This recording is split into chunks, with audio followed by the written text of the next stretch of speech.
So ಪುರುಷರಲ್ಲಿರೋ ಚರ್ಮ ಏನಿರುತ್ತೆ, ಅಂಗದ ಮುಂದಿನ ಚರ್ಮ, ಅದನ್ನು ನಾವು ಫೋರ್ ಸ್ಕಿನ್ ಆರ್ ಪ್ರೊಫಿಷಲ್ ಸ್ಕಿನ್ ಅಂತ ಕೂಡ ಕರಿತೀವಿ. ಈ ಸ್ಕಿನ್ ಏನಿರುತ್ತೆ ಅದು ಫ್ರೀಯಾಗಿ ಮೂವ್ ಆಗ್ತಾ ಇರಬೇಕು, ಹಿಂದಕ್ಕೆ ಮುಂದಕ್ಕೆ ಫ್ರೀಯಾಗಿ ಮೂವ್ ಆಗ್ತಿರಬೇಕು. ಆಗಲೇ ನಮಗೆ ಇಂಟರ್ಕೋರ್ಸ್ ಮಾಡುವಾಗ ಯಾವುದೇ ರೀತಿಯಾಗಿ ಪೇಯ್ನ್ ಇರಲ್ಲ, ಯಾವುದೇ ರೀತಿಯಾಗಿ ಬ್ಲೀಡಿಂಗ್ ಇರಲ್ಲ, ಅದರಿಂದ ಅಂಗಸಮನ ಕೂಡ ಚೆನ್ನಾಗಿರುತ್ತೆ. ಆದರೆ ತುಂಬ ಜನಕ್ಕೆ ಏನಾಗುತ್ತೆ ಅಂದರೆ ಅಂಗದ ಒಂದು ಮುಂದಿನ ಚರ್ಮ ಟೈಟಾಗಿ ಮೂವ್ ಆಗ್ತಿರುತ್ತೆ. ತುಂಬ ಜನ ಇದನ್ನು ನೋಟಿಸ್ ಮಾಡಲ್ಲ. ಇದು ಆ್ಯಕ್ಚುಲ್ ಆಗಿ ಚಿಕ್ಕ ವಯಸ್ಸಿನಿಂದಲೇ ಸ್ಟಾರ್ಟ್ ಆಗುತ್ತೆ, ಹುಟ್ಟಿದಾಗಲೇ ಶುರುವಾಗುತ್ತೆ.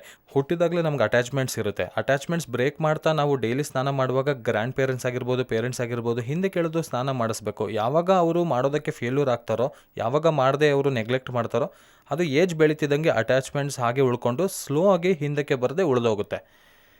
ಸೊ ಇದರಿಂದ ಏನಾಗುತ್ತೆ ಅಂದರೆ ನಾಳೆ ಫ್ಯೂಚರ್ನಲ್ಲಿ ಹುಡುಗ ಒಂದು 14 ಇಯರ್ಸ್ ಬರೋದ್ರೊಳಗೆ ಅವನಿಗೆ ಹಿಂದಕ್ಕೆ ಹೋಗೋದಿಲ್ಲ ಚರ್ಮ. ಹಾಗಾಗಿ ಚರ್ಮ ಹಿಂದಕ್ಕೆ ಹೋಗದೇ ಇರೋದ್ರಿಂದ ಕ್ಲೀನಿಂಗ್ ಮಾಡ್ಕೊಳಕ್ಕಾಗಲ್ಲ. ಅಷ್ಟೇ ಅಲ್ಲದೆ ಒಂದು ಸರ್ಟೆನ್ ಏಜ್ ಗ್ರೂಪ್ ಬರೋದ್ರೊಳಗೆ 21, 22 ಇಯರ್ಸ್ ಬಂದಾಗ ಇಂಟರ್ಕೋರ್ಸ್ ಮಾಡುವಾಗ ವೆರಿ ಪೇನ್ಫುಲ್ ಇಂಟರ್ಕೋರ್ಸ್ ಆಗ್ತಿರುತ್ತೆ. ಅದರಿಂದ ಎರೆಕ್ಟೈಲ್ ಡಿಸ್ಫಂಕ್ಷನ್ ಆಗೋ ಅವಕಾಶಗಳಿರುತ್ತೆ.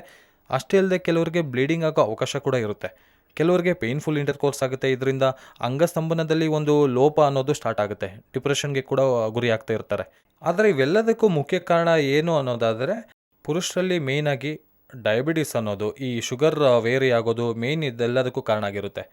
ಈ ಪುರುಷರಲ್ಲಿ ಯಾರಿಗೆಲ್ಲ ಶುಗರ್ ಅಟ್ಯಾಕ್ ಆಗುತ್ತೋ, ಆ ಶುಗರ್ ಅಟ್ಯಾಕ್ ಆಗಿರೋರಿಗೆ ಚರ್ಮ ಮುಂದಕ್ಕೆ ಚೆನ್ನಾಗಿ ಮೂವ್ ಆಗ್ತಿತ್ತು. ಬಟ್ ಯಾವಾಗ ಡಯಾಬಿಟಿಸ್ ಅಟ್ಯಾಕ್ ಆಗುತ್ತೋ, ಅಟ್ಯಾಕ್ ಆದ ಕೂಡಲೇ ಆ ಚರ್ಮದ ಒಂದು ಎಲಾಸ್ಟಿಸಿಟಿ ಕಳ್ಕೊಳ್ಳುತ್ತೆ. ಎಲಾಸ್ಟಿಸಿಟಿ ಕಳ್ಕೊಳ್ಳೋದ್ರಿಂದ ಆ ಫ್ರೀನೆಸ್ ಅನ್ನೋದು ಹೊರಟೋಗುತ್ತೆ.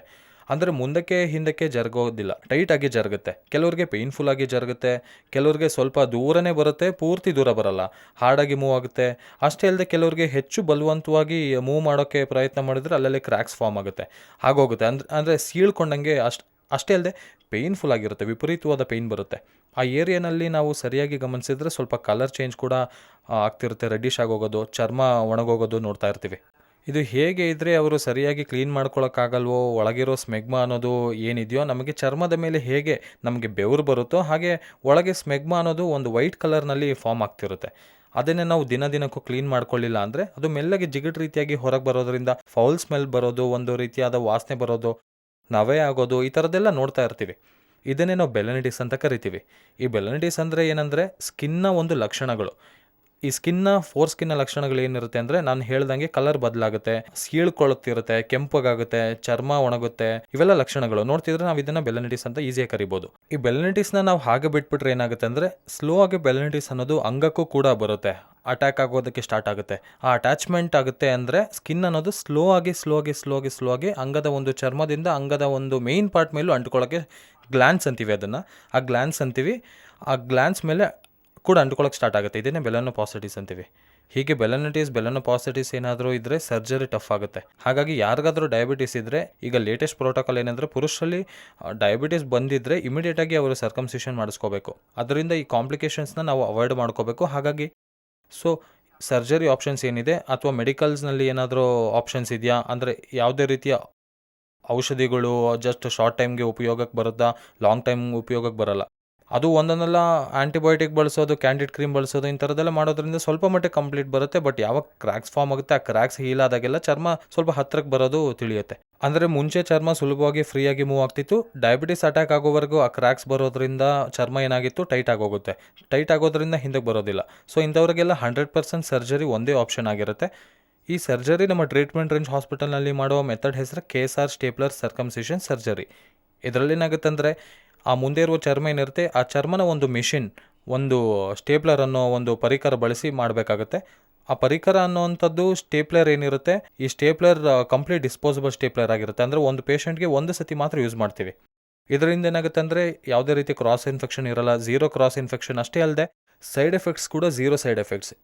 ಇದರಿಂದ ಸರ್ಜರಿ ಎಷ್ಟು ಈಸಿ ಅಂದರೆ, ಜಸ್ಟ್ 5 to 6 ಮಿನಿಟ್ಸ್ನಲ್ಲಿ ಸರ್ಜರಿ ಆಗುತ್ತೆ. ಆ್ಯಂಡ್ ವಿತಿನ್ ಹಾಫ್ ಆನ್ ಅವರ್ನಲ್ಲಿ ಪೇಷಂಟನ್ನು ಡಿಸ್ಚಾರ್ಜ್ ಮಾಡಿ ಕಳಿಸ್ತೀವಿ. ಅವರು ಸಹಜವಾಗಿ ಮನೆಗೆ ಹೋಗ್ಬೋದು, ಅವರು ಸಹಜವಾಗಿ ಆಫೀಸ್ ಕಡೆಗೆ ಹೋಗ್ಬೋದು, ಅವರು ಸಹಜವಾಗಿ ಕೆಲಸ ಮಾಡ್ಕೋಬೋದು. ಯಾವುದೇ ರೀತಿಯ ರಿಸ್ಟ್ರಿಕ್ಷನ್ಸ್ ಇರಲ್ಲ, ಪಥ್ಯ ಇರಲ್ಲ, ಯಾವುದೇ ರೀತಿಯ ಡ್ರೆಸ್ಸಿಂಗ್ಸ್ ಬೇಕಾಗಿರಲ್ಲ.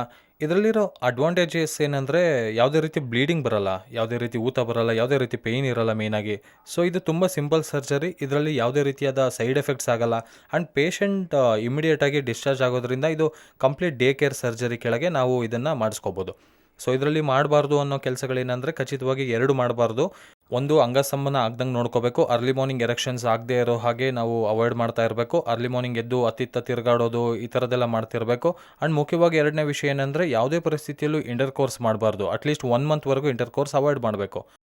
ಸೊ ಅಂಗಸ್ತಂಭನ ಒಂದು 2 ವೀಕ್ಸ್ವರೆಗೆ ಅವಾಯ್ಡ್ ಮಾಡಬೇಕು. ಇಂಟರ್ ಕೋರ್ಸ್ನ ಒಂದು 4 ವೀಕ್ಸ್ವರೆಗೆ ಅವಾಯ್ಡ್ ಮಾಡಬೇಕಾಗುತ್ತೆ. ಆ್ಯಂಡ್ ಎಷ್ಟು ಪ್ರಾಪರಾಗಿ ಕ್ಲೀನ್ ಮಾಡಿಕೊಂಡ್ರೆ ಚರ್ಮ ಹಿಂದೆ ಕೇಳೋದು ಎಷ್ಟು ಶುಭ್ರವಾಗಿ ಕ್ಲೀನ್ ಮಾಡಿಕೊಂಡಷ್ಟು ಆ ಪಿನ್ಸ್ ಮೇಲೆ ಆ ಸಿಲಿಕಾನ್ ರಿಂಗ್ ಮೇಲೆ ಸಾಬೂನಿಂದ ನಾರ್ಮಲ್ ಸೋಪ್ನಲ್ಲಿ ಉಜ್ಜಿ ತೊಳ್ಕೊಳ್ಳೋದ್ರಿಂದ ಆ ಏರಿಯಾನಲ್ಲಿ ಎಲ್ಲ ಫಾರ್ಮ್ ಆಗೋ ಡರ್ಟ್ ಆಗಲಿ, ಆ ಫಾರ್ಮ್ ಆಗೋ ಡೆಬ್ರಿಸ್ ಆಗಲಿ ಇವೆಲ್ಲ ಕ್ಲೀನ್ ಆಗುತ್ತೆ. ಇದರಿಂದ ಹೀಲಿಂಗ್ ಫಾಸ್ಟ್ ಆಗಿರುತ್ತೆ. ಆ್ಯಂಡ್ 10 to 14 ಡೇಸ್ನಲ್ಲಿ ನಮಗೆ ಸಿಲಿಕಾನ್ ರಿಂಗ್ ಬಿದ್ದೋಗುತ್ತೆ. ಸಿಲಿಕಾನ್ ರಿಂಗ್ ಬಿದ್ದೋಗೋದ್ರಿಂದ ಅಂದರೆ ಮೇಲಿರೋ ಪಿನ್ಸ್ ಎಲ್ಲ ಬಿದ್ದೋಗುತ್ತೆ. ಇಲ್ಲಿ ಅಡ್ವಾಂಟೇಜ್ ಆಫ್ KSR ಸ್ಟೇಪ್ಲರ್ನಲ್ಲಿ ಏನಂದರೆ ಆ ಪಿನ್ಸ್ ನೇರವಾಗಿ ಹೊರಗಿಂದ ಚರ್ಮ ಅಟ್ಯಾಚ್ ಆಗಲ್ಲ. ಅದರಲ್ಲಿ ಮಧ್ಯದಲ್ಲಿ ಒಂದು ಸಿಲಿಕಾನ್ ರಿಂಗ್ ಇರುತ್ತೆ. ಅಂದರೆ ಪಿನ್ಸ್ಗೂ ಚರ್ಮಕ್ಕೂ ಮಧ್ಯದಲ್ಲಿ ಒಂದು ಸಿಲಿಕಾನ್ ರಿಂಗ್ ಇರುತ್ತೆ. ಆ ಸಿಲಿಕಾನ್ ರಿಂಗ್ ಉದುರೋದ ಮೇಲೆ ಯಾವಾಗ ಹೀಲ್ ಆಗುತ್ತೋ ಅದು ಉದುರೋಗೋಕ್ಕೆ ಸ್ಟಾರ್ಟ್ ಆಗುತ್ತೆ. ಯಾವಾಗ ಅದು ಬಿದ್ದೋಗುತ್ತೋ ಆಟೋಮೆಟಿಕ್ಕಾಗಿ ಪಿನ್ಸ್ ಕೂಡ ಬಿದ್ದೋಗುತ್ತೆ. ಸೊ ಇದೇ ಅಡ್ವಾಂಟೇಜ್. ಇದರಿಂದ ಯಾವುದೇ ರೀತಿಯಾಗಿ ಪೇಯ್ನ್ ಇರಲ್ಲ. ಅದಷ್ಟಕ್ಕೆ ಅದೇ ಆಟೋಮೆಟಿಕ್ಕಾಗಿ ಬಿದ್ದೋಗುತ್ತೆ. ಮತ್ತು ಡಾಕ್ಟರ್ನ ಸಂಪರ್ಕಿಸಿ ಡ್ರೆಸ್ಸಿಂಗ್ಸ್ ಆಗಲಿ, ಇಲ್ಲ ಸ್ಯೂಚರ್ ರಿಮೂವಲ್ ಆಗಲಿ ಅಥವಾ ಪಿನ್ಸ್ ರಿಮೂವಲ್ ಮಾಡಬೇಕು ಅನ್ನೋಂಥದ್ದು ಯಾವುದೂ ಅವಶ್ಯಕತೆ ಬರಲ್ಲ. ನಾನು ಹೇಳಿದ ಈ ಲಕ್ಷಣಗಳೇನಾದರೂ ಇದ್ದರೆ ಅವರಿಗೆ ಬೆಲನೈಟಿಸ್ ಆಗಲಿ ಬೆಲನೋಪಾಸಿಟಿಸ್ ಆಗಲಿ ಬಂದಿರುತ್ತೆ. ಸೊ ಡಯಾಬಿಟಿಸ್ ಏನಾದರೂ ನಿಮಗಿದೆ ಅನ್ನೋದಾದರೆ ಅದು 100% ಬೆಲನೈಟಿಸ್ ಅನ್ನೋದು ಖಚಿತವಾಗುತ್ತೆ. ಒಂದು ವೇಳೆ ನಿಮಗೆ ಆ ಲಕ್ಷಣಗಳಿವೆ ಬಟ್ ಟೆಸ್ಟ್ ಮಾಡಿಸ್ಕೊಂಡಿಲ್ಲ ಅಂದರೆ ಹತ್ತಿರದಲ್ಲಿರೋ ಸೆಂಟರ್ಗೆ ಹೋಗಿ ಡಯಾಬಿಟಿಸ್ನ ಟೆಸ್ಟ್ ಮಾಡಿಸ್ಕೊಳ್ಳಿ. ಡಯಾಬಿಟಿಸ್ ಏನಾದರೂ ಇರೋದು ಖಚಿತವಾದರೆ ಇದನ್ನು ಬೆಲನೈಟಿಸ್ ಆಗಿರೋದು ಖಚಿತವಾಗುತ್ತೆ. ನಾನು ಹೇಳಿದ ಲಕ್ಷಣಗಳೇನಾದರೂ ಇದ್ದರೆ ನನ್ನ ಇಮಿಡಿಯೇಟ್ ಆಗಿ ಮೀಟ್ ಮಾಡಿ. ನಾವು KSR ಸ್ಟೇಪ್ಲರ್ ಸರ್ಕಮ್ಸಿಷನ್ ಮೂಲಕ ನಾವು ಸರ್ಜರಿ ಮಾಡಿಸ್ಕೊಳ್ಳೋದ್ರಿಂದ ಇದನ್ನು ಸುಲಭವಾಗಿ ಕ್ಯೂರ್ ಮಾಡ್ಕೋಬೋದು. Thank you very much.